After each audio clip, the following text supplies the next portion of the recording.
Now I want to talk about a meeting, and listen to this carefully.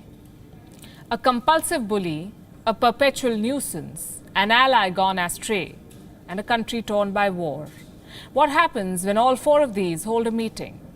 We shall discuss, but first let me introduce you to the participants. China, the compulsive bully; Pakistan, the perpetual nuisance; Nepal, an ally gone astray; and Afghanistan, a country torn by war.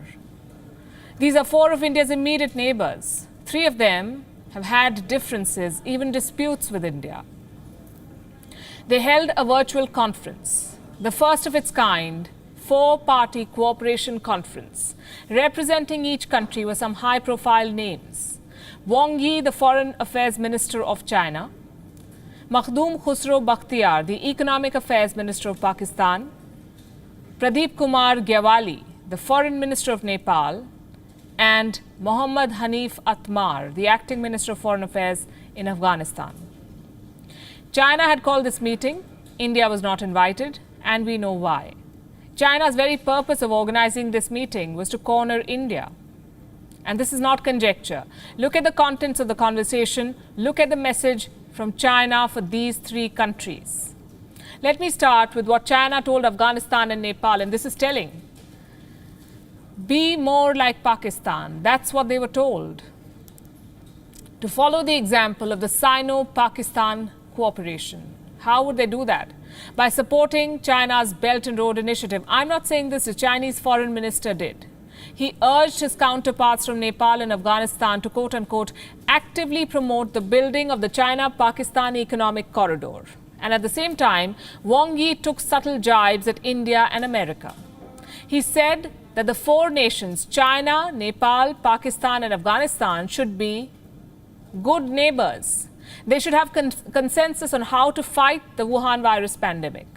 And then he hit out at countries that had, as he put it, politicized the pandemic. He slammed countries that had, and I'm quoting again, undermined cooperation for their own political needs. The Chinese minister said that such countries will be, quote-unquote, nailed to history's pillar of shame forever. How dramatic and how ironic. The country that should be ashamed of its cover-up is trying to shame others. Well, the bluster done with, it was time to flaunt China's checkbook.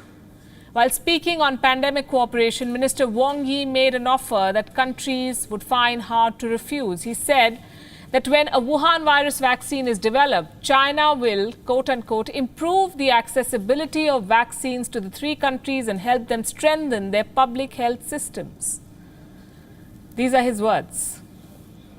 And now let me put them in order for you. China wants India's neighbours to be like Pakistan. It wants them to actively promote Chinese debt traps. It wants them to be good neighbours and not get influenced by those trying to politicize the pandemic. And if they do all of this, China will improve the accessibility of vaccines. There's a term for such an offer. In the English language, it is called a bribe.